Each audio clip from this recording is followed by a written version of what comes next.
Uhayyikum jami'an bitahiyyatil islamil khalidah wa tahiyyatul islami salam. Assalamualaikum warahmatullahi wabarakatuh. Arsala rasulahu bil huda wa dinil haq liyuzhirahu 'ala ad-dini kullih wa kafa billahi shahida. Ashhadu an la ilaha illallah wa ashhadu anna Muhammad Rasulullah. Allahumma fasalli wa sallim wa barik ala sayyidina Muhammad sayyidil mursalin wa ala alihi wa sahbihi ajma'in, amma ba'du. Alhamdulillah, pada kesempatan malam hari ini Allah Subhanahu wa taala masih memberikan nikmat bagi kita untuk dapat mentadabburi ayat-ayat Allah Subhanahu wa taala. Karena Al-Qur'an hadir memang untuk ditadabburi. Sebagaimana Quran surat Shad surat 38 ayat ke-29, ketika Allah Subhanahu wa taala berfirman, a'udzubillahi minasyaitonir rajim. Bismillahirrahmanirrahim. Kitabun anzalnahu ilaika mubarakun liyadabbaru ayatihi waliyatazakkara ulul albab. Kitab Al-Qur'an ini hadir adalah dengan penuh keberkahan wahai Muhammad untuk ditadabburi, dan dengan proses itu maka kemudian engkau akan mendapatkan gelar ulul albab, satu gelar yang terulang di dalam Al-Qur'an sebanyak 16 kali dan menunjukkan bahwa bahwa orang-orang itu senantiasa menggunakan akalnya, menggunakan akal pikirannya untuk dapat menghayati baik ayat-ayat Allah Subhanahu wa taala, ayat-ayat qauliyah dan juga ayat-ayat kauniyah. Karena itu kemudian Allah Subhanahu wa taala juga mendorong seseorang untuk menjadi ulul albab. Sebagaimana Quran surat Ali Imran ayat 193, ya. Allah katakan, alladzina yazkuruna Allaha qiyaman wa qu'udan wa 'ala junubihim wa yatafakkaruna fi khalqis samawati wal ard. Rabbana ma khalaqta hadza batila subhanaka faqina adzabannar. Bagaimana kemudian orang muslim itu diminta oleh Allah Subhanahu wa taala dalam ayat 190 hingga 191 dari surat Ali Imran itu untuk terbiasa, yaitu menggunakan akalnya untuk mencari hikmah dan tujuan di balik seluruh penciptaan Allah Subhanahu wa taala, fungsi, manfaat, dan bagaimana menggunakan seluruh apa yang ada di alam semesta ini. Karena ma khalaqta hadza batila, tidaklah Allah telah menciptakan sesuatu itu yang bersifat sia-sia. Hanya saja mungkin ilmu kita yang belum mengetahuinya. Baik, bismillahirrahmanirrahim. Hari ini kita akan masuk pada tafsir surah Yasin, ya, tafsir surah Yasin. Dan surat ini banyak sekali dibaca ya oleh kaum muslimin di Indonesia wabil khusus. Kita akan memulai dari membaca dari ayat-ayatnya secara ringkas dan kemudian mendapatkan maknanya. Bismillahirrahmanirrahim. Dengan menyebut nama Allah yang Maha Pengasih lagi Maha Penyayang. Yasin, ya, Yasin.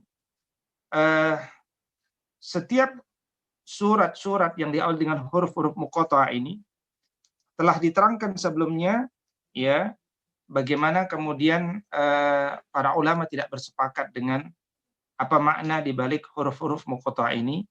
Di antaranya yang lebih menguat adalah untuk memberikan satu dorongan kepada para pembaca agar bersiap-siap, ya, agar bersiap-siap akan mendapatkan hidangan adab apa yang akan diberikan. Karena itu Al-Quran itu wajib hadir dengan Al-Quran itu wajib kita baca, bukan wajib. Al-Quran itu sebaiknya kita baca dengan tartil, yaitu dengan perlahan-lahan, agar kemudian kita sempat untuk mentadaburi maknanya. Ya, kalau kita membacanya dengan terburu-buru, maka kita akan tidak sempat untuk mentadaburi makna-maknanya. Ya. Namun begitu, diriwayatkan dari Ibn Abbas, dari Ikrimah, dari Ad-Dhahhak, Al-Hasan, dan dari Sufyan bin Uyainah, bahwa yang dimaksud sebagai Yasin, dia bermakna ya insan, ya, yaitu wahai manusia. Dan Sa'id ibn Jubair mengatakan, ya kalau memang dilihat dari maknanya dalam bahasa orang-orang Habasyah, dalam makna bahasa yang difahami oleh orang-orang Ethiopia pada waktu itu, maka dia bisa bermakna wahai manusia. Ya. Begitu, namun begitu, Malik ibn Zaid menjelaskan bahwa makna daripada Yasin ini adalah bahwa dia merupakan satu di antara asma Allah Subhanahu wa taala.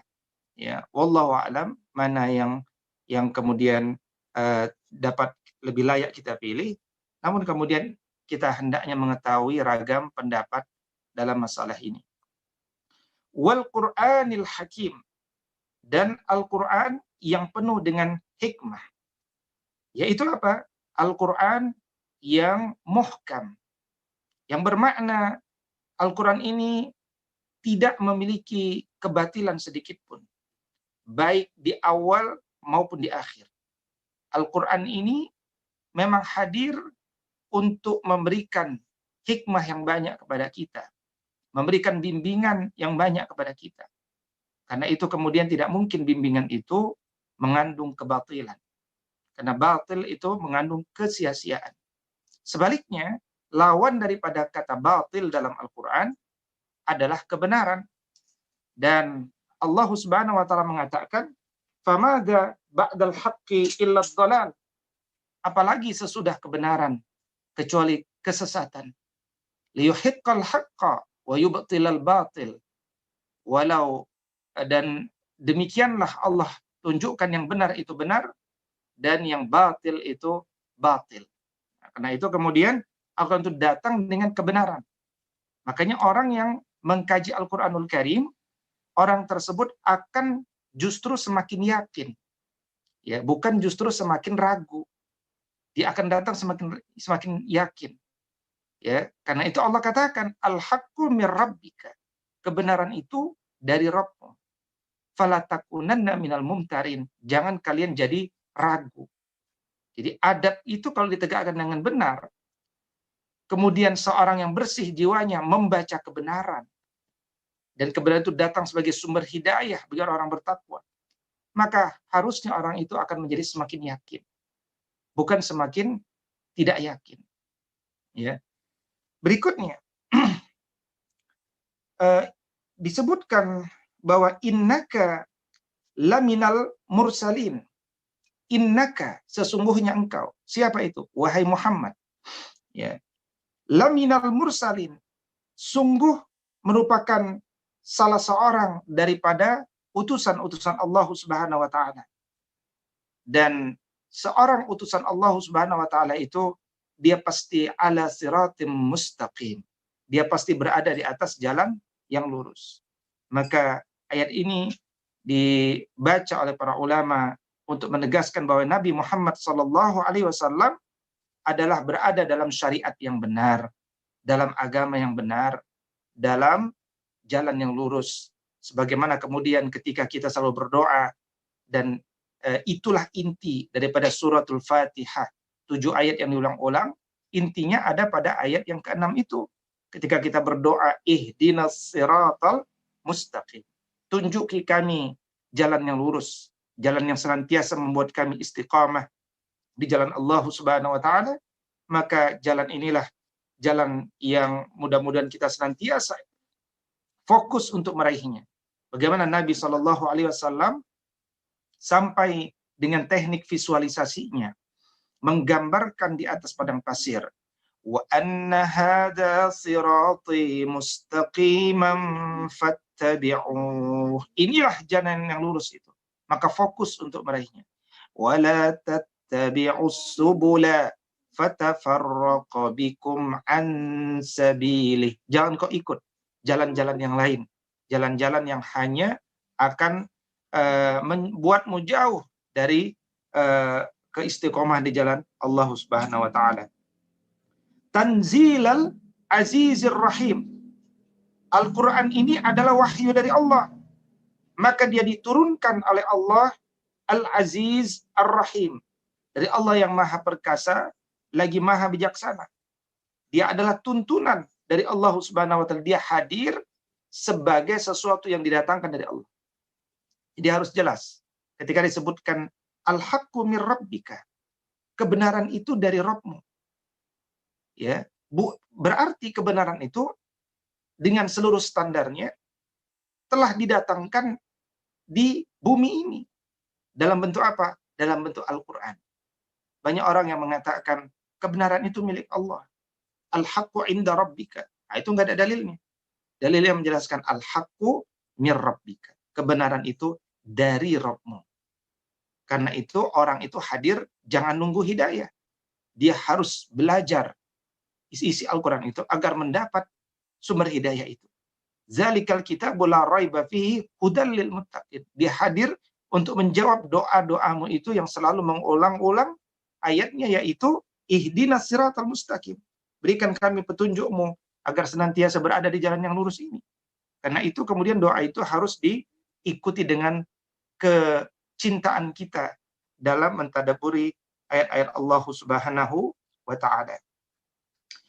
Berikutnya Allah Subhanahu wa taala berfirman, litunzira qaumam ma unzira aba'uhum fahum ghafilun, ya.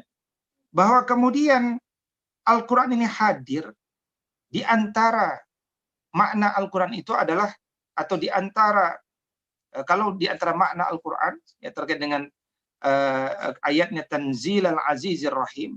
Jadi yang disebut Al-Qur'an itu apa? Dia adalah kalamullah, firman Allah.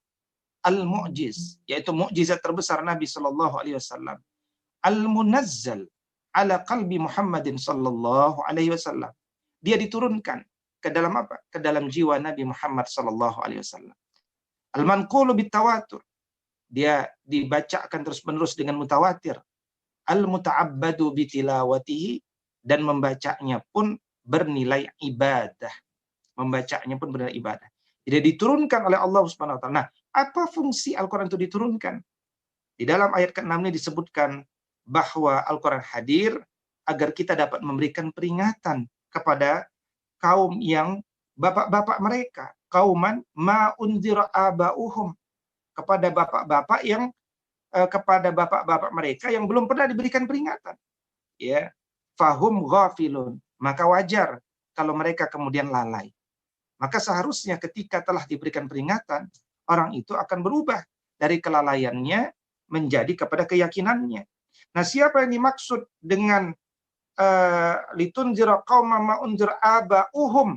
Hum di sana bapak-bapak mereka. Siapa yang dimaksud dengan mereka di sana? Ya, maka ini aslinya dia merujuk kepada orang-orang Arab.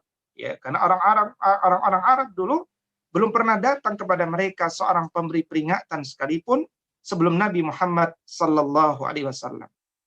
Ya, tentu saja kata para ulama, penyebutan khusus hum ini kepada orang-orang Arab bukan berarti kemudian meniadakan yang lainnya.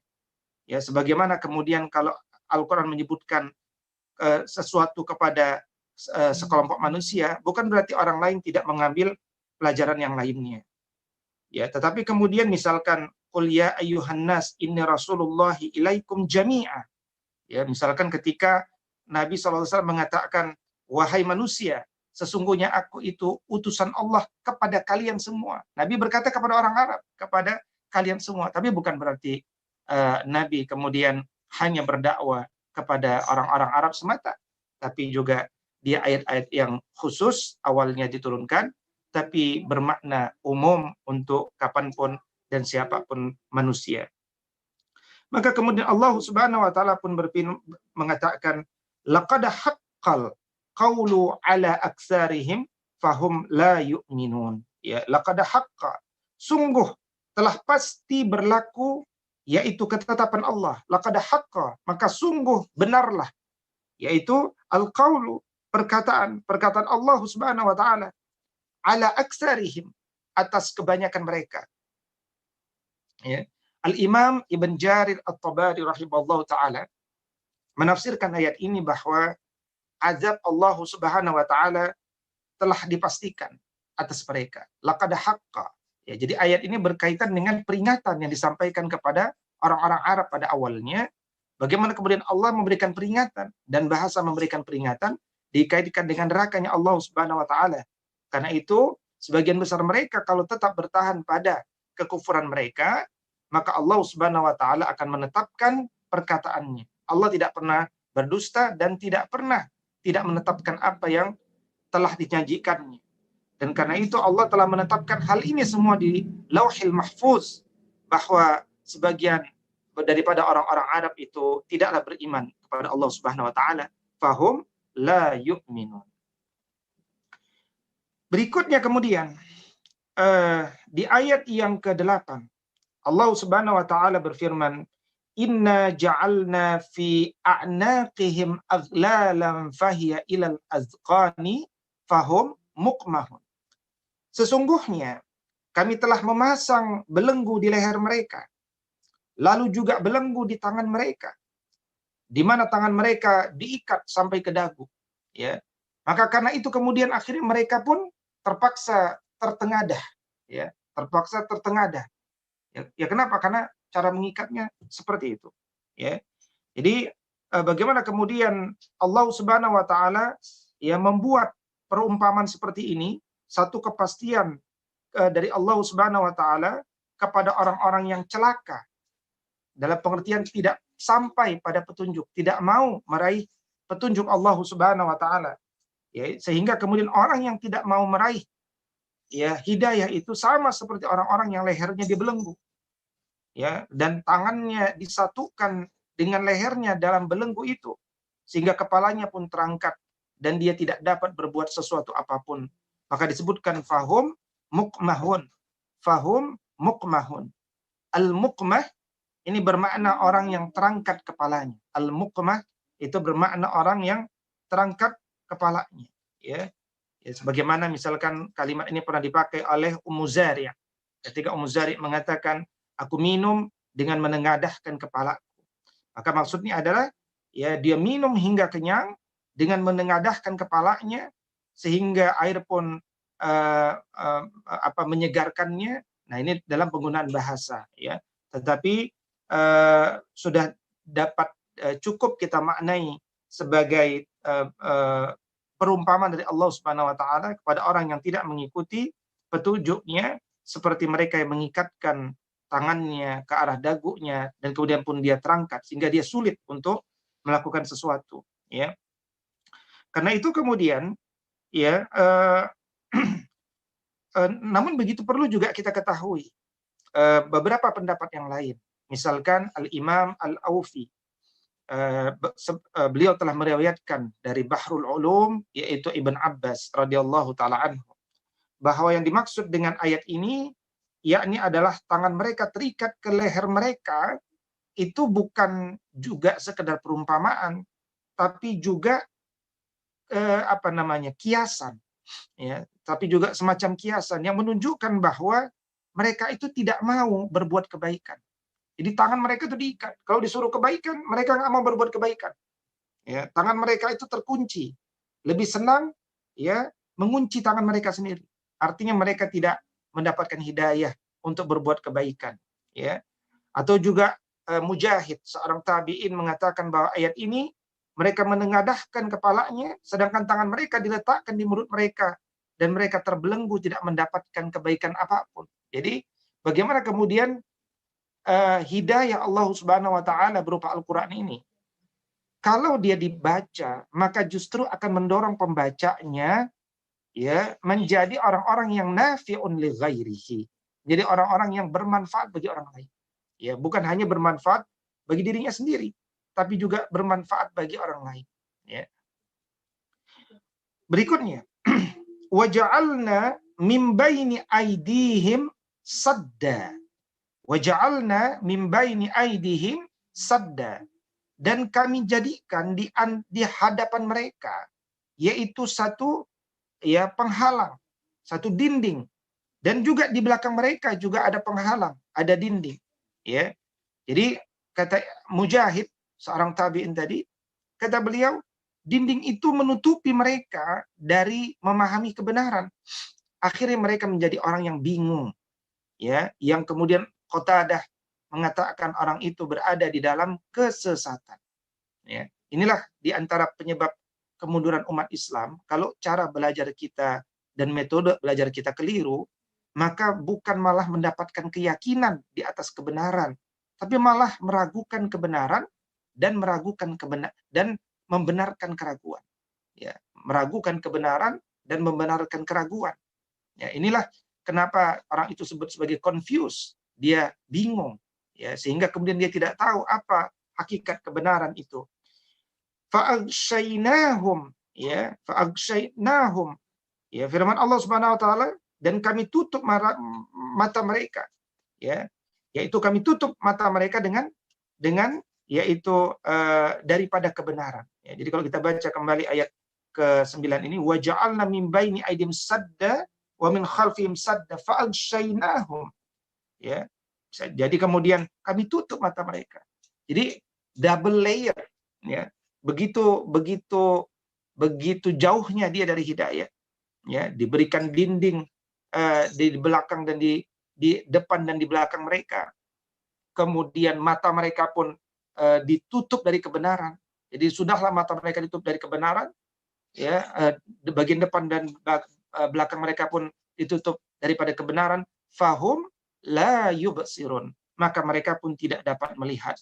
Artinya apa? Akhirnya mereka tidak dapat mengambil manfaat dari petunjuk Allah Subhanahu wa taala. Dan kalau mereka tidak mendapatkan manfaat dari petunjuk Allah Subhanahu wa taala, maka dia tidak akan dapat menempuh jalan kebaikan. Karena itu kemudian, ya, sahabat semuanya, itulah kenapa Al-Qur'an itu hadir untuk ditadaburi. Bukan sekedar untuk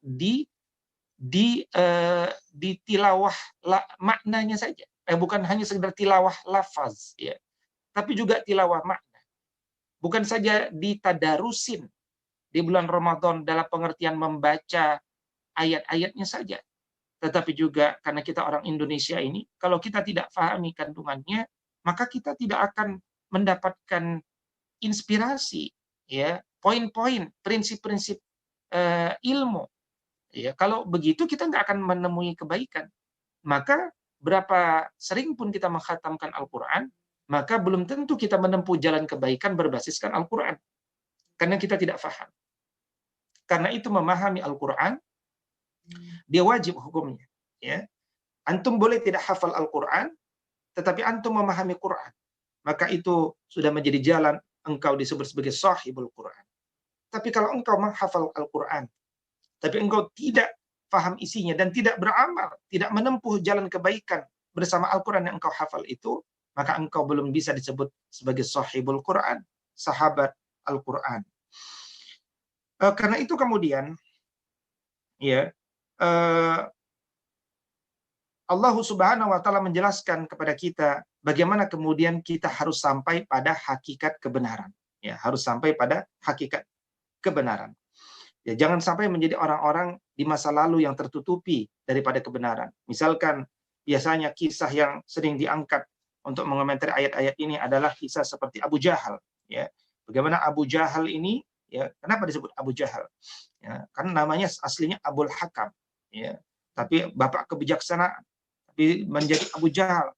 Ya, karena dia yang telah melakukan pembunuhan pertama kepada wanita, ya, dari kalangan kaum muslimin dengan cara, dan wanita itu tua, tidak punya kekuatan apapun, dengan cara yang sangat keji. Ya, maka kemudian orang-orang seperti ini, ya, sungguh mereka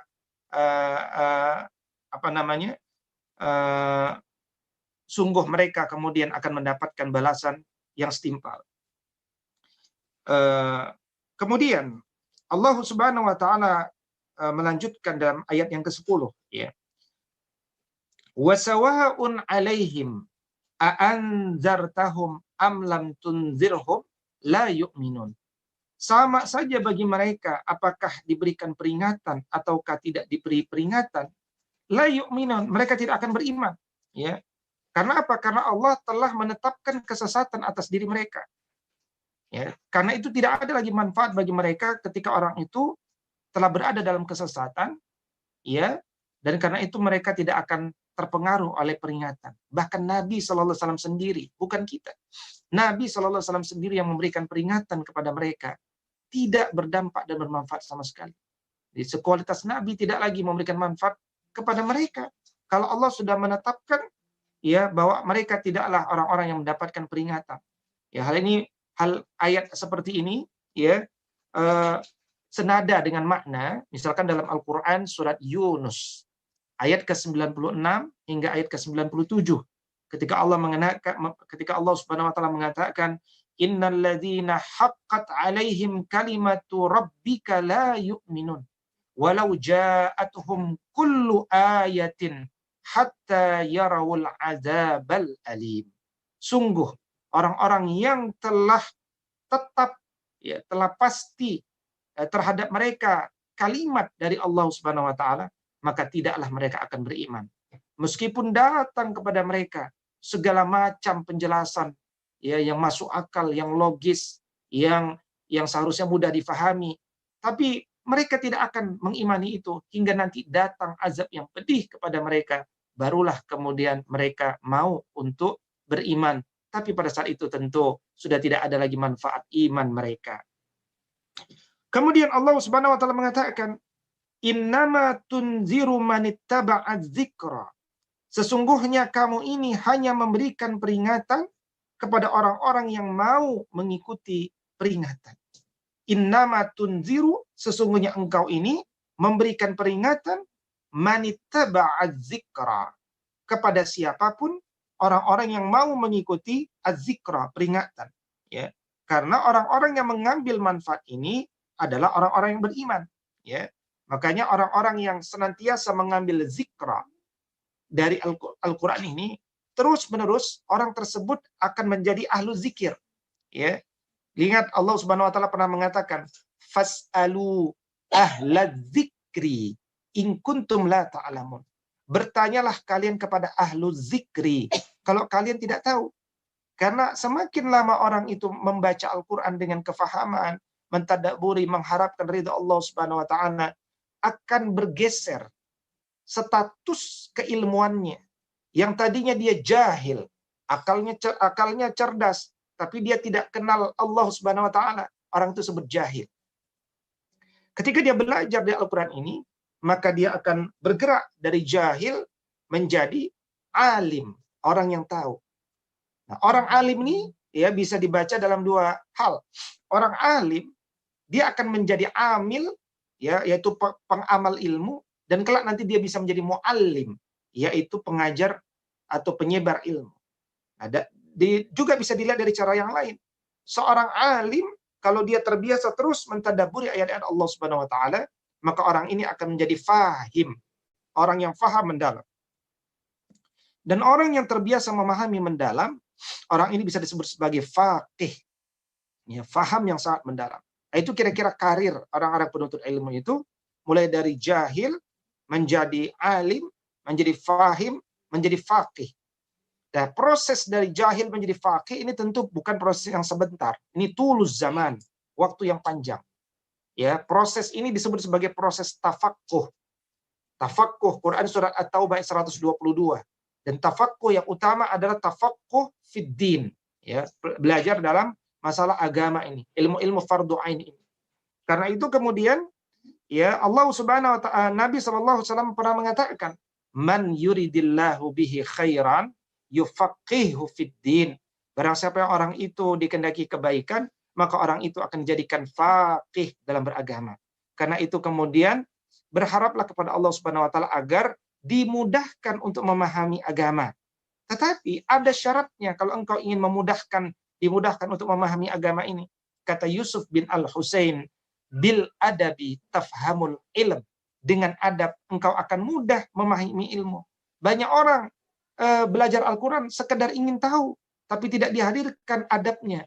Maka dia dia tahu tapi dia tidak beradab, dan ketahuan tahu yang tidak diolah dengan adab, maka dia tidak akan melahirkan keberkahan. Tidak akan ada kefahaman yang mendalam.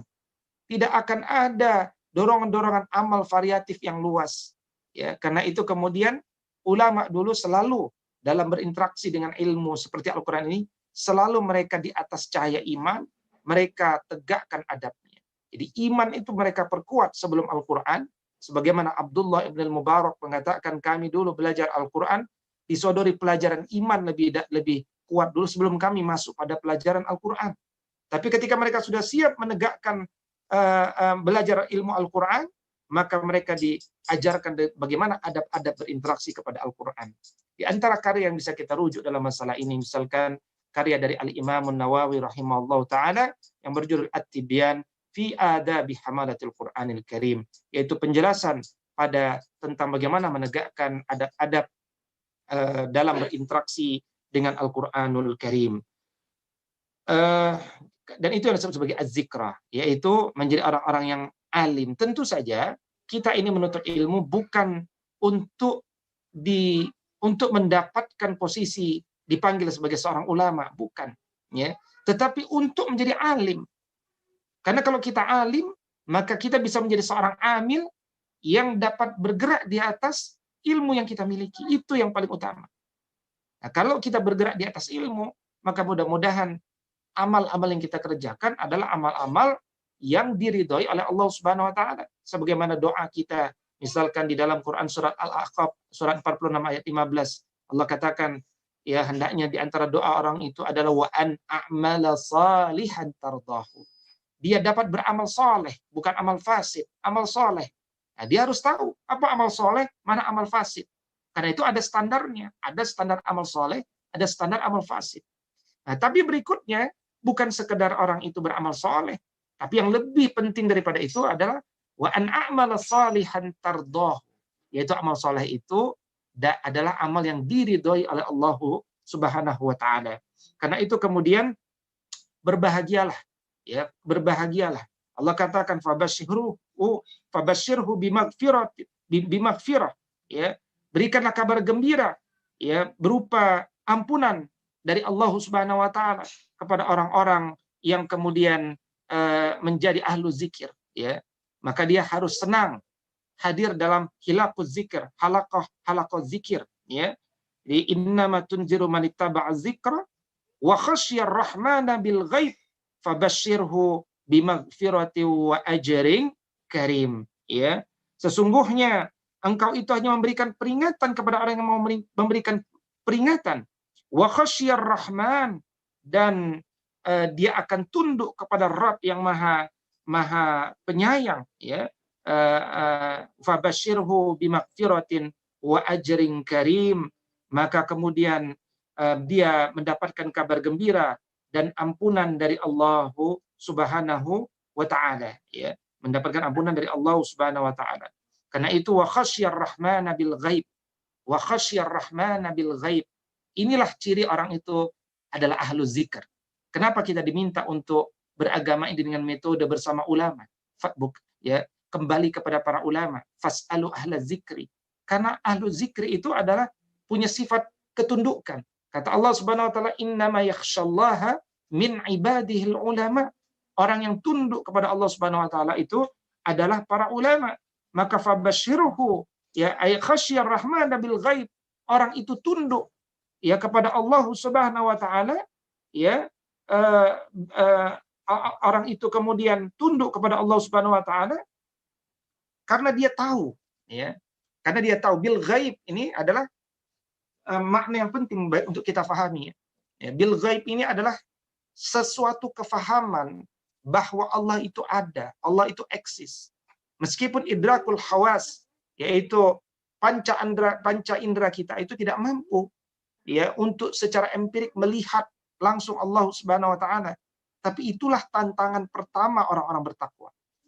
Makanya di awal sekali Allah menjawab kita, ya, ketika kita membuka surat Al-Baqarah paling awal disebutkan alladzina yu'minuna bil ghaib. Itu pertama. Standar orang-orang bertakwa itu adalah tantangan pertama, challenge pertama itu adalah dia mampu beriman pada yang gaib.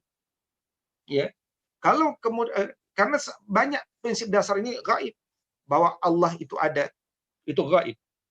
Allah menurunkan Al-Quran, ini gaib. Ya, Allah menetapkan makhluknya untuk manusia sebagai utusannya, yaitu Nabi Muhammad SAW, itu gaib. Ya, belum lagi Allah menetapkan takdirnya, itu gaib. Ya, akan ada hari kiamat, itu gaib. Tapi ketika kita yakin bahwa apa yang tidak terlihat belum tentu tidak ada, itulah tantangan yang pertama datang. Karena itu orang-orang yang telah mengenal Allah Subhanahu wa taala, dia akan meraih ketundukan di hadapan Allah Subhanahu wa taala. Maka fabasyirhu bimaghfiratin wa ajran karim, dan berikanlah kabar gembira orang-orang seperti ini yang tunduk kepada Allah Subhanahu wa taala dengan ampunan dari Allah dan balasan pahala yang banyak dari Allah Subhanahu wa taala. Ya, sebagaimana ini sebenarnya ayat ini mirip ya. Dalam Quran surat Al-Mulk, surat ke-67 ayat ke-12, ya kalau antum hafal di sana ada kalimat innal ladzina yakhshawna rabbahum bil ghaibi lahum maghfiratu wa ajrum. Tapi kalau di sana wa ajrum kabir. Kalau di ayat sini wa ajrum karim. Ya, innal ladzina yakhshawna rabbahum bil ghaibi lahum maghfiratu wa ajrum karim, na'am di sini. Maka kalau di ayat Quran surat Al-Mulk ayat ke-12 wa ajrun kabir, ya. Berikutnya Allah Subhanahu wa taala di ayat ke-12 menjelaskan inna nahnu nuhyil mauta, ya, inna nahnu nuhyil mauta. Sesungguhnya kamilah, yaitu kami yang akan menghidupkan orang-orang yang mati. Maksudnya apa? Nanti di hari kiamat, ya.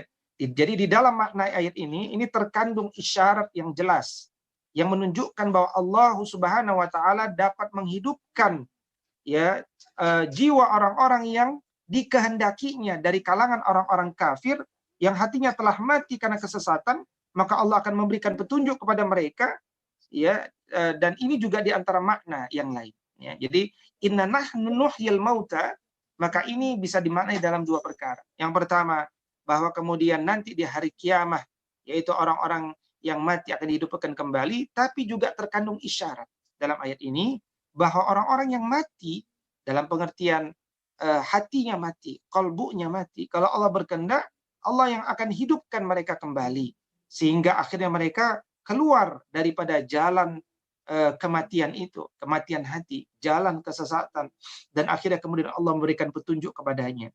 Ya, hal ini kemudian kalau digunakan metode tafsir ayat bil ayat, ya, karena terdapat ayat dalam Al-Quran surah Al-Hadid ayat ke-17 ketika Allah Subhanahu wa taala katakan i'lamu annallaha yuhyil arda ba'da mautiha qad bayyana lakumul ayati la'allakum ta'qilun. Ketahuilah olehmu bahwa Allah Subhanahu wa taala menghidupkan bumi sesudah matinya. Kemudian sesungguhnya kami telah menjelaskan kepadamu tanda-tanda kebesaran kami supaya kamu memikirkannya. Nah, ini di antara maknanya adalah terdapat isyarat bahwa kalau manusia itu berpikir jumlah sedikit enggak jadi alasan untuk tidak mendapatkan hidayah. Bukankah Nabi Ibrahim alaihissalam bisa dikatakan satu-satunya orang beriman yang kita ketahui di masanya. Tapi kalau dia mau berpikir, maka sendirian itu sudah cukup. Ya, bersama Allah Subhanahu wa taala akhirnya dia dapat istiqomah. Ya, karena apa? Karena dia merasakan kebersamaan Allah Subhanahu wa taala.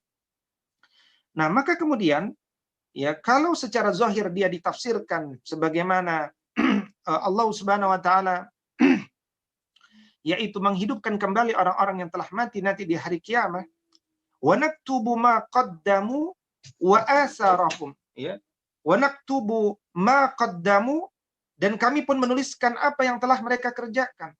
Wa naktubu, dan kami pun tuliskan ma qaddamu, apa yang telah mereka kerjakan. Ya. Wa asarahum, dan asar-asar, yaitu bekas-bekas yang mereka tinggalkan. Nah, ini dalam hal ini ada beberapa pendapat ya. Minimal ada dua pendapat ya.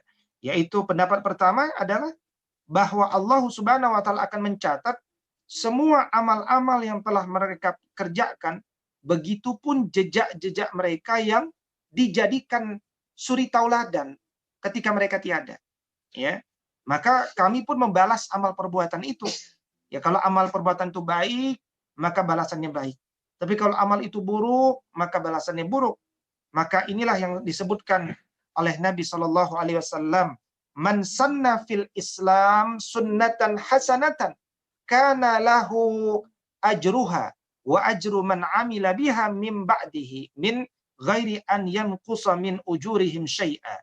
Wa man sanna fil Islam sunnatan sayyi'atan, kana alaihi yakni wizruha, ya, dan seterusnya. Jadi bagaimana kemudian Nabi Shallallahu Alaihi Wasallam mengatakan, barang siapa yang mengerjakan satu sunnah hasanah, sunnah yang baik, maka ia pun akan mendapatkan pahala dari pahala orang-orang yang mengikuti jejaknya, meskipun dia telah tiada. Sebaliknya, barang siapa yang dia berinisiatif mengerjakan satu sunnah sayyi'ah, maka ia pun akan mendapatkan dosa dari orang-orang yang mengikuti jejaknya tanpa mengurangi dosanya sedikit pun. Ya, ini pendapat yang pertama. Bahwa kemudian asar bekas di sini adalah bekas-bekas baik, jejak-jejak baik. Nah, ini penting sekali menjadi tazkirah bagi kita semuanya, ikhwan. Bagaimana kemudian dalam hidup ini kita hendaknya terbiasa, ya, hanya memilih yang baik, menyampaikan yang baik, dan memberikan keteladanan yang baik. Kalau orang-orang ikut dengan keteladanan kita, dengan sebab kita, Masya Allah, itulah kemuliaan kita. Karena itu kemudian orang-orang yang terbiasa menghadirkan sebab-sebab yang baik, ya, awal-awal perbuatan-perbuatan yang baik, inisiatif-inisiatif yang baik, maka dia telah meninggalkan bekas-bekas baik pada jiwa manusia. Ya. Yang menarik juga, tadi saya angkat hadis dari Nabi Shallallahu Alaihi Wasallam yang menjelaskan tentang hal ini, ya, yaitu adanya kosakata, yaitu sunnah hasanah dan sunnah sayyi'ah. Ya, inilah hadis yang kemudian menjadi dalil juga bagi para ulama untuk menjelaskan bahwa bid'ah itu pun ada bid'ah hasanah dan ada bid'ah sayyi'ah. Sebagaimana sunnah itu ada sunnah hasanah dan ada sunnah sayyi'ah. Ya, karena itu kata Imam An-Nawawi bahwa kalimat kullu bid'atin dhalalah, setiap bid'ah itu sesat, itu bermakna amun makhsusun. Dia kalimat umum selama dia bertentangan dengan Allah dan Rasulnya. Makhsusun, kalau dia tidak bertentangan dengan Allah Subhanahu Wa Taala, maka dia masuk pada bid'ah hasanah. Karena itu begitu juga sunnah. Sunnah tidak semuanya hasanah, tapi ada sunnah sayyi'ah.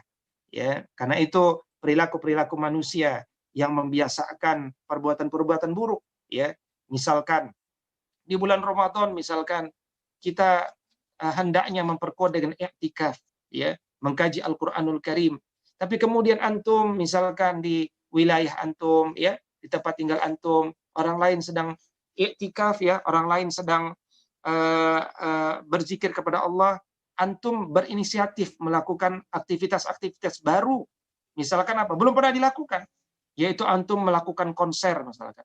Ya, antum menyelenggarakan konser di bulan Ramadan di wilayah antum. Akhirnya orang berkumpul, lompat-lompat, ya, dan seterusnya. Ya, padahal harusnya di 10 malam terakhir kita lebih banyak mentadabburi Al-Qur'anul Karim. Nah, ternyata ide antum itu sukses. Orang ramai berkumpul. Dan kemudian tahun depan akhirnya begitu lagi dilanjutkan. Antum sudah tiada, orang lain melanjutkan. Maka kalau amal antum itu buruk, maka apa-apa yang dilakukan sepeninggal antum, maka dosa mereka pun akan terus mengalir kepada antum. Ini disebut sebagai sunnah sayyi'ah. Tetapi begitu pun sebaliknya, kalau antum lihat misalkan di kantor antum, di tempat kerja antum dan seterusnya, ketika zuhur sepi, hanya ada sholat zuhur, tidak ada kajian, ya, maka kemudian antum pun berinisiatif untuk melakukan, ya, geliat-geliat dakwah di sana. Akhirnya antum selenggarakan, antum inisiatif untuk pertama kali, ya, mengkonsolidasikan kaum orang-orang baik di sana melakukan kajian ba'da zuhur. Katakan melakukan kajian ba'da zuhur sepekan sekali setiap hari Rabu misalkan. Ini nggak ada dalilnya. Tidak ada dalilnya mengerjakan yaitu kajian ba'da zuhur setiap hari Rabu, ya, sepekan sekali. Nah, inilah yang contoh disebut sebagai sunnah hasanah. Selama dia tidak bertentangan dengan dalil secara umum, maka dia diperbolehkan untuk dilanjutkan dan itu berpahala. Dan kalau antum wafat, orang lain tetap melanjutkan itu, siapa dulu yang berinisiatif pertama kali? Siapa dulu yang pertama kali punya ide dan gagasan dan punya perjuangan untuk melakukan mengawali satu kebaikan? Nah, karena itu spirit daripada yaitu wa asarahum adalah spirit untuk menghadirkan sebanyak mungkin gagasan-gagasan baik, implementasi kebaikan yang masyarakat secara umum belum pernah untuk melakukannya, ya. Sehingga kemudian antum akhirnya menjadi leader, menjadi trendsetter di dalam kebaikan itu, gitu ya. Nah, ini di antara tadi sampai yaitu wa asarahum, ya, di antara makna wa asarahum, ya. Dan tentu dalam masalah ini terdapat penjelasan yang banyak, ya. Berikutnya Allah katakan wa kulla syai'in ahsainahu fi imamin mubin. Dan segala sesuatu kami kumpulkan dalam fi imamin mubin, ya, fi imamin mubin. Ya, imamin mubin ini maknanya adalah ummul kitab, ya.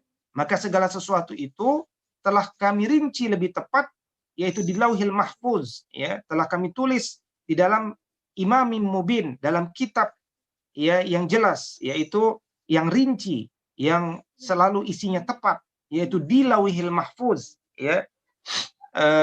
Namun menurut Mujahid bahwa imamin mubin juga dapat disebut sebagai ummul kitab, ya, ummul kitab. Nah, dan seterusnya, ya. Baik, ala kulli hal kita sudah sampai, ya, masih ada waktu sekitar 10 menit lagi. Kita lanjutkan berikutnya, ya, pada ayat yang ke-13, ya. Allah Subhanahu wa taala katakan, "Wadrib lahum masalan ashabal qaryah idz ja'ahal mursalun." Dan buatlah bagi mereka satu perumpamaan. Ya, wadrib lahum masalan, buatlah bagi mereka satu permisalan, satu perumpamaan, yaitu ashabal qaryah. Nah, ini satu kisah ini. Jadi kisah di dalam Al-Qur'an itu banyak, di antaranya adalah ashabul qaryah, yaitu kisah tentang penduduk suatu negeri.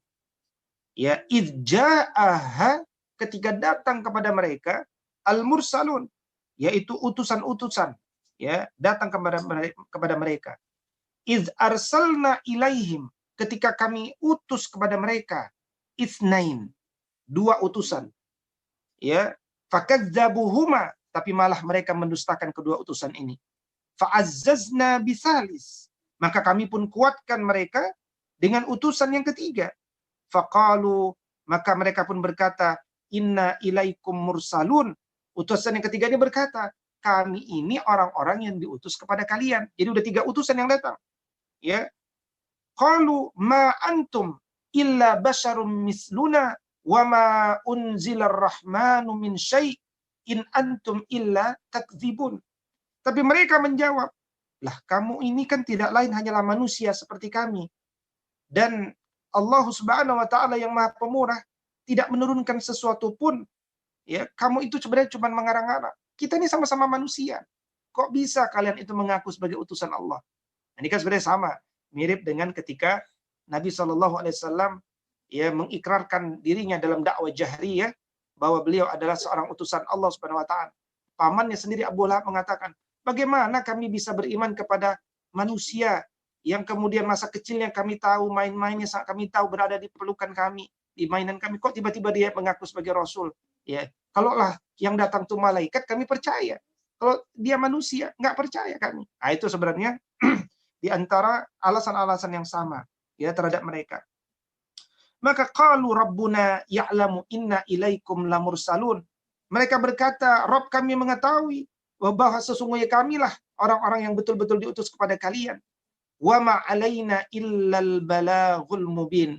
Kewajiban kami hanya adalah menyampaikan perintah Allah Subhanahu wa taala dengan jelas ya kepada kalian semuanya. Nah, apa konteks daripada ayat ini? Nah, kita perlu tahu ya ketika kita menceritakan kepada anak-anak kita siapa ashabul qaryah dalam surat Yasin ini, ya. Disebutkan dari Ibn Abbas radhiyallahu taala anhu, ya, banyak dikutip dari Ibn Abbas karena beliau ini bahrul ulum, lautan ilmu, ya. Bahwa yang dimaksud atas berita ini adalah nama negerinya bernama negeri Intakiyah, ya. Nama negeri yang disebut di sini kata Ibn Abbas adalah Intakiyah, ya, yaitu satu negeri, ya, yang dipimpin oleh kerajaan. Nama rajanya adalah Antikhas, ya. Jadi negeri yang bernama Intakiyah, nama rajanya bernama Antikhas. Dan Antikhas ini seorang penyembah berhala. Maka Allah pun utus kepada mereka 3 orang rasul, utusan Allah. Siapa namanya? Namanya Sadiq, Saduq, dan Shalum. Ya, ada 3 nama, yaitu Sadiq, Saduq, dan Shalum. Ya. Ketiganya ini kemudian diutus oleh Allah Subhanahu wa taala. Tapi raja mendustakan mereka. Ya, raja mendustakan mereka. Ya, dan pendapat seperti ini cukup banyak, ya. Misalkan dari Ikrimah, dari Qatadah yang menjelaskan bahwa negeri itu disebut Intakiyah. Meskipun ada yang juga sebagian kecil pendapat yang meragukan bahwa negeri itu adalah Intakiyah karena mereka punya alasan tertentu. Tapi secara umum, ya, para ulama meyakini negeri ini adalah negeri yang bernama Intakiyah, ya. Termasuk juga apakah nama yang ketiga orang itu adalah Sadiq, Saduq, dan Shalum saja. Nah, ini juga terdapat perbedaan-perbedaan berdasarkan riwayat. Dan kita dengan banyaknya riwayat, insya Allah, ya, selama dia otoritatif, diambil oleh para ulama tafsir, maka dia akan menjadi wawasan bagi kita. Ya, boleh jadi ini merujuk pada orang yang sama, hanya saja gelar-gelar yang berbeda. Misalkan Ibn Juraij, yaitu meriwayatkan bahwa nama kedua Rasul yang pertama itu bukan Sadiq dan Saduq, tapi Syam'un dan Yuhana. Syam'un dan Yuhana. Sementara nama yaitu utusan yang ketiga bernama Baulus. Ya, jadi Syam'un, Yuhana, dan Baulus. Dan nama negerinya tetap sama, yaitu bernama Intakiyah. Ya. Maka kemudian mereka diutus untuk memberikan peringatan kepada umat manusia di masa itu. Tetapi kemudian sebagaimana kita ketahui akhirnya mereka tidak mau untuk menerima hidayah Allah Subhanahu wa taala. Tapi yang menarik di sini adalah ada satu prinsip yang harus kita pegang betul dalam berdakwah itu. Bahwa kemudian tugas kita itu cuman menyampaikan. Wa ma 'alaina illal balaghul mubin. Dan kami ini punya kewajiban yaitu cuma satu, yaitu menyampaikan. Ya, menyampaikan tugas kami. Tugas kami bukan memaksa kalian betul-betul jadi baik, ya, berubah. Itu wilayah Allah Subhanahu wa taala. Wilayah kami hanya menghadirkan proses yang benar. Para penuntut ilmu itu tidak boleh menyimpan ilmu. Dia harus bergerak untuk menyampaikan. Dia tidak boleh kerap memiliki satu kondisi yang disebut sebagai corruption of knowledge, korupsi ilmu pengetahuan, nggak boleh. Dia harus dapat menegakkan ilmu itu, ya, dimanapun dia berada tanpa tendensi apapun. Karena itu kemudian, ya, kami pun tidak akan bersedih kalau kalian tidak berubah. Tapi kami bersedih kalau kami tidak bergerak untuk memberikan peringatan kepada kalian. Karena itu Nabi SAW pun mendorong kepada umat ini, balighu anni walau ayah, sampaikan, ya, dariku meskipun kalian hanya baru dapat 1 ayat. Ya, baru hanya dapat 1 ayat. Baik, berikutnya di ayat ke-18 Allah Subhanahu wa taala berfirman, "Ya ayyuhalladzina amanu taqullaha wal tanzur nafsum ma qaddamat lighad wattaqullaha innallaha khabirum bima ta'malun." Wahai orang-orang beriman, bertakwalah kalian kepada Allah dan hendaklah setiap diri memperhatikan apa yang akan diperbuatnya untuk hari esok. Bertakwalah kalian kepada Allah, sesungguhnya Allah itu Maha mengetahui apapun yang kalian kerjakan. Keutamaan terhadap hadis-hadis terkait surat Yasin ini cukup banyak, ya. Ya, karena itu memang derajatnya diteliti oleh para ulama. Ada yang maudhu, yang palsu, tapi juga banyak yang kemudian dhaif, lemah, ya. Karena itu kemudian misalkan Nabi SAW mengatakan barang siapa yang membaca surat Yasin di malam hari, ya, karena dia mencari ridha Allah Subhanahu wa taala, maka Allah akan mengampuni dosa-dosanya. Nah, hadis ini berderajat dhaif, lemah, ya. Begitupun misalkan barang siapa yang membaca surat Yasin pada permulaan atau awal harinya, misalkan dia membaca surat Yasin di waktu pagi hari, maka semua hajatnya akan dikabulkan oleh Allah. Ini pun hadis dengan derajat yang lemah, ya. Berikutnya misalkan barang siapa yang membaca surat Yasin di pagi hari, maka akan dimudahkan untuknya urusannya sampai hari sore. Dan barang siapa yang membacanya di awal malam, maka akan dimudahkan urusannya sampai pagi. Maka derajat hadis ini pun lemah. Atau misalkan bacakanlah surat Yasin kepada orang yang akan mati di antara kalian. Maka hadis ini pun menurut beberapa peneliti hadis, dia derajatnya lemah. Nah, tetapi dengan demikian, ya tentu saja hadis-hadis yang lemah bukan berarti kemudian kita dapat kemudian membuangnya, ya. Dan karena itu kemudian kita kembali kepada substansi daripada yasinan itu, ya, bahwa kemudian ada satu kebiasaan di mana manusia itu duduk bersama, ya, saling kemudian membaca satu di antara 114 surat Allah Subhanahu wa taala, maka berarti mereka sedang membaca Al-Qur'an. Ya, mereka sedang menyibukkan diri mereka dengan ayat-ayat Al-Qur'an. Maka kalau dia sudah menjadi tradisi, maka sempurnakan, misalkan dengan mengkaji seperti tadi kita mengkaji ayat-ayatnya, sehingga dia menjadi hilaqul zikr. Ya, agar kemudian dia tidak sekedar menjadi yaitu bacaan halaqah, ya, halaqah yasinan, yaitu halaqah membaca surat Yasin tapi tidak memaknai kandungan isinya. Ya, nggak ada masalah. Setiap pekan dia mengulang-ulang membaca surat Yasin itu sepanjang dengan tadabbur. Ya, di antara para sahabat dulu, ini kembali kepada keumuman kajian, yaitu di antara para sahabat dulu banyak yang kemudian cara mereka mentadabburi Al-Qur'an itu adalah dengan mengulang-ulang, ya. Dan cara mereka mengulang-ulang itu banyak sekali. Ada yang kemudian sahabat mengulang-ulang membaca surat Al-Ikhlas dalam setiap rakaat kedua sholat mereka, misalnya. Selalu begitu Al-Ikhlas, ya. Ya miriplah sama seperti sebagian orang hari ini kan, kalau baca surat Al-Ikhlas rakaat kedua. Cuman bedanya orang hari ini karena nggak hafal surat yang lain gitu ya. Kalau sahabat dulu membaca itu karena mereka mengharapkan ini besar, ya, kandungannya. Dia cinta dengan surat itu. Nabi SAW misalkan sebagaimana Abu Dzar Al-Ghifari, ketika sholat malam beliau hanya membaca sepanjang malam itu surat Al-Maidah ayat 118, ya, sepanjang malam itu, ya. Ketika ruku pun dia baca itu, ketika sujud pun baca itu, ketika doa pun baca ayat itu, ya. Nah, itu contohnya. Contoh yang lain misalkan Asma binti Abu Bakar radhiyallahu taala anha. Asma kemudian diketahui suatu siang, ya, seorang sahabat pernah ingin bertemu dengan beliau, tapi beliau kemudian sedang sibuk. Sibuk apa? Sibuk membaca satu ayat, dan itu dibaca diulang-ulang ayat itu terus-menerus. Ternyata singkat cerita nantinya ketika ditanya kenapa engkau membaca dan berulang-ulang 1 jam nggak bosan-bosan, kata beliau, aku ingin tahu ayat apa lagi yang aku ingin tahu makna apa lagi yang aku belum tahu dari ayat yang aku baca ini.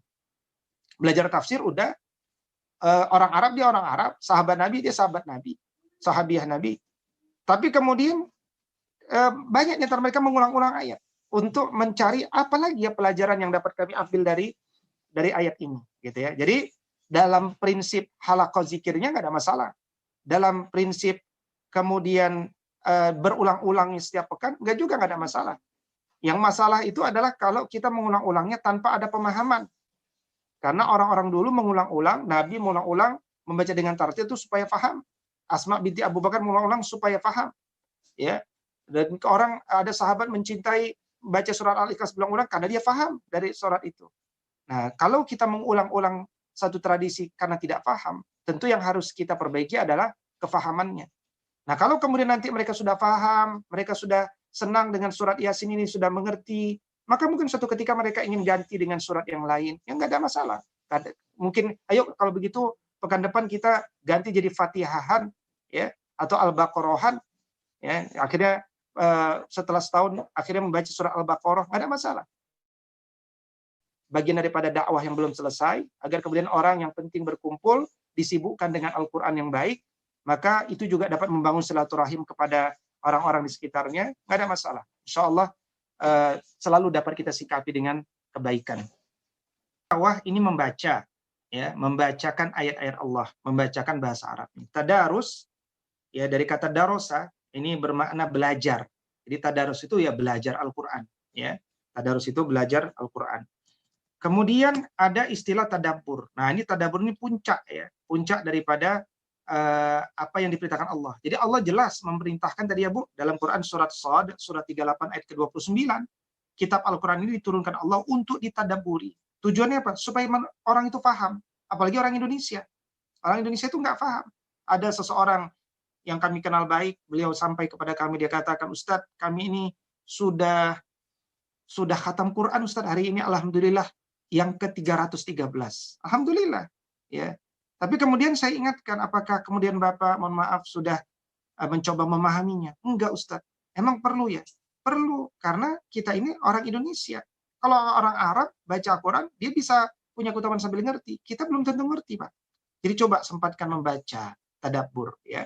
Bagaimana cara kita mentadabbur? Minimal baca terjemahnya dulu. Minimal tuh, ya, baca terjemahnya. Tapi, Bapak Ibu, kalau kita membaca terjemah sendiri, belajar sendiri, tentu kita tidak tahu mana ayat-ayat yang sudah katakan sudah terhapus hukumnya, mansuh, ya. Mana ayat-ayat yang nasikh, yang menghapus ayat-ayat yang sudah terhapus hukumnya. Kita nggak kelihatan. Tapi minimal kita paham dulu dah maknanya. Kita paham dulu maknanya, nanti kefahaman lebih detail dengan mengkaji kitab-kitab para ulama, ya, menghadiri majelis-majelis ilmu, pelan-pelan kita mencatat semua, ya. Karena itu kemudian ada 10 kunci tadabbur Al-Quran itu, ya. Ada 10 kunci tadabbur Al-Quran itu. Yang pertama, hatinya harus bersih mencintai Al-Quran. Ini tadabbur Al-Quran itu. Yaitu ciri bahwa orang itu bersih mencintai Al-Quran adalah orang itu tidak pernah bosan dengan Al-Quran. Letih mungkin iya, ya, baca Al-Quran terus letih, itu manusiawi. Tapi kalau dia lama nggak baca Quran, dia pun akan rindu dengan Al-Quran. Nah, itu disebut sebagai bersih hatinya. Kemudian juga tujuannya benar. Dia mentadabbur Quran itu untuk mendapatkan kefahaman, bukan untuk mendapatkan hal-hal yang sifatnya duniawi. Yang ketiga, kata para ulama, yaitu hendaknya orang itu punya banyak hafalan. Karena kalau orang itu punya banyak hafalan, maka dia bisa tadabbur kapanpun. Ya, sementara orang yang tidak punya hafalan, tentu dia hanya bisa di waktu-waktu khusus. Ketika selepas berwudu, menghadap kiblat, kemudian membuka mushaf, ya. Berikutnya adalah yang terbaik untuk tadabbur itu adalah di waktu sholat. Ya, di waktu sholat. Sholat di malam hari, itu yang kelima juga. Waktu yang malam hari. Karena itu Nabi SAW selalu mentadabburi ayat-ayat Allah itu sambil qiyamul lail. Sehingga disebut qiyamul lail itu dengan qiyam ma'al Quran, berdiri bersama Quran. Bukan karena mengejar jumlah rakaatnya, tapi menikmati berdirinya itu. Berikutnya mentadabburi itu kuncinya juga dengan bersuara yang indah. Ya, karena orang kalau suaranya indah, ya insya Allah masing-masing pasti mendengarkan suara dia indah. Ya, jadi nikmati suara masing-masing, maka kemudian akan mulai tergerak perasaan itu. Ya, membacanya juga yang ketujuh dengan tartil, perlahan-lahan, tidak terburu-buru. Yang kedelapan juga senang mengulang-ulang. Ya, bahkan kemudian memberikan respon. Ya, Nabi SAW itu ketika membaca, misalkan disampaikan oleh Huzaifah, ketika suatu malam di rakaat pertama Nabi membaca surat Al-Baqarah, kemudian membaca surat An-Nisa, kemudian surat Ali Imran. Dan Nabi merespon setiap apa yang dia bacakan. Ketika ada ayat-ayat tentang neraka, Nabi berdoa agar kemudian tidak dimasukkan. Ketika ada ayat-ayat mengandung doa, Nabi mengaminkan. Ketika ayat-ayat tentang surga, Nabi memohon agar memasukinya. Berikutnya yang ke-9, ya, kunci tadabbur itu adalah menjaga hizib. Kalau katakan kita setiap malam, katakan yang ringan saja, 1 halaman setiap malam. Udah, lakukan saja 1 halaman setiap malam. Kalau 1 malam kita tidak mampu untuk membacanya, maka kita qadha di antara waktu subuh dan zuhur, kata Nabi SAW, maka dia akan mendapatkan pahala yang sama dengan membaca di malam hari itu. Dan yang ke-10 adalah selalu kaitkan dengan realitas. Selalu kaitkan dengan realitas. Ini 10 kunci tadabbur yang pernah dikumpulkan oleh Dr. Khalid Abdul Karim Al-Lahim, ya, Dr. Khalid Abdul Karim Al-Lahim. Nah, ini kira-kira terkait tentang tadabbur ini. Jadi tadabbur ini bisa disebut sebagai bagian daripada tadarus Al-Qur'an, ya, dalam bagian daripada mempelajari Al-Qur'anul Karim. Nah, tilawah supaya bermakna tadabbur, supaya mengarah kepada tadabbur, yaitu tilawahnya jangan sekedar tilawah lafaz, tapi juga tilawah maknanya. Nabi Shallallahu Alaihi Wasallam pernah bersabda dalam satu hadis, ya itu ada juga dalam hadis Arba'in An-Nawawiyah, yaitu ketika Nabi Shallallahu Alaihi Wasallam mengatakan, Inna ahadakum la ya'mal bi'amali ahlil jannah hatta ma yakunu bainahu wa bainaha illa zira' fayasbiqu alaihi alkitab fay'amal bi'amali ahlin nar fayadkhuluha wa inna ahadakum la ya'mal bi'amali ahlin nar hatta ma yakunu bainahu wa bainaha illa zira' fayasbiqu alaihi alkitab fay'amal bi'amalin ahlil jannah fayadkhuluha. Jadi hadis ini menjelaskan bahwa Allah Subhanahu wa taala telah mencatat orang ini masuk surga, masuk neraka itu dengan seluruh kadarnya 50.000 tahun sebelum Allah menciptakan langit dan bumi ini dengan kalamnya. Karena itu kemudian Allah yang paling mengetahui orang itu ahlul jannah atau ahlun nar. Ya. Nah, maka kemudian di hari ke-121 Allah tetapkan, ya, Allah tetapkan awal hadisnya itu yaitu Allah tetapkan ajalnya, amalnya, ya, baik buruknya dan seterusnya. Maka kemudian apa yang dikehendaki oleh Allah di atas muka bumi ini itu adalah sesuatu yang diketahui oleh malaikat, Maka kemudian apa yang diketahui oleh malaikat itu belum tentu sama dengan apa yang ada ditetapkan oleh Allah Subhanahu wa taala. Itulah maksud bahwa di antara yang dapat mengubah takdir Allah adalah di antaranya dengan ikhtiar dan doa. Ya, doa itu dapat mengubah takdir Allah Subhanahu wa taala. Apa yang dimaksud adalah apa yang diketahui oleh para malaikat. Karena itu kemudian Nabi mengatakan dalam hadis panjang yang saya sebutkan tadi, ada orang kelihatan ahlul jannah, aktivis dakwah, ya, berdakwah kemana-mana dan seterusnya. Pokoknya orang mengatakan dia ahlul jannah. Tapi Allah tetapkan di penghujung hidupnya, kemudian dia beramal dengan ahli neraka. Misalkan, mohon maaf, dia datang ke dukun, dia percaya dengan tatayur, dia percaya dengan ramalan tangan dan seterusnya. Kemudian dia belum sempat bertobat, dia wafat. Nah, maka dia pun masuk ke nerakanya Allah Subhanahu wa taala.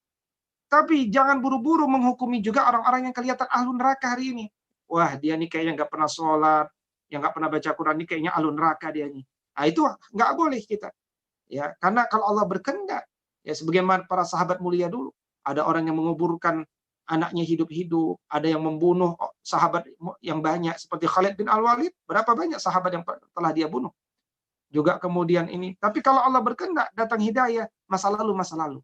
Meskipun waktu sebentar, tinggal sebentar, tapi masa yang sebentar itu masa di antara iman. Karena itu yang paling ujung, yang paling baik adalah akhirnya.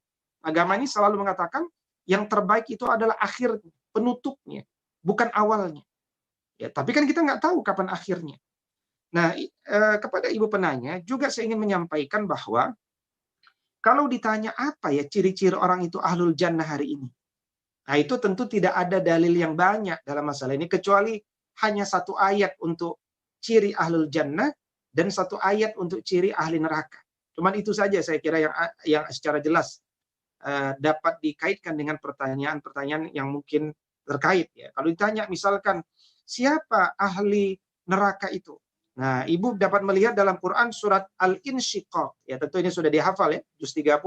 Surat Al-Insyiqaq ayat ke-13. Ya, ketika Allah Subhanahu wa taala mengatakan innahu kana fi ahlihi masrura. Sesungguhnya dia dulu di dunia banyak bergembira di kalangan kaumnya. Nah, itu ciri orang-orang ahli neraka itu. Di dunia banyak bergembira. Ya. Ya, banyak bergembira. Ya, sebaliknya ciri ahlul jannah antum bisa lihat dalam Quran surat At-Tur. Ya, At-Tur ini surat ke-52 ya. Ayat ke-26 hingga ke-27. Allah Subhanahu wa taala katakan qalu inna kunna qablu fi ahlina musyfiqin famannallahu alaina wa waqana adzabas samum. Allah Subhanahu wa taala katakan mereka berkata sesungguhnya kami dulu Ya, ini cerita mereka nanti di jannahnya Allah Subhanahu wa taala. Sesungguhnya kami dulu sewaktu berada di tengah-tengah keluarga kami merasa takut dengan diazab oleh Allah Subhanahu wa taala. Karena itu kemudian Allah menjaga kami dengan rasa takut kami dan akhirnya memelihara kami dari azab nerakanya Allah Subhanahu wa taala. Jadi ternyata para penghuni surga itu cirinya apa? Ya, yaitu adalah orang itu selalu takut dengan azab Allah. Ketakutan itu menghadirkan selalu persiapan untuk husnul khotimah. Sementara orang-orang ahli neraka itu apa? Dia nggak pernah merasa takut dengan azab Allah. Dia selalu banyak tertawa, selalu banyak berhura-hura, seakan-akan mereka hidup lama. Karena itu kemudian jadilah orang-orang, hadirkanlah sebab-sebab kita masuk ke surganya Allah. Hadirkanlah ciri-ciri orang-orang ahlul jannah itu dalam diri kita semuanya.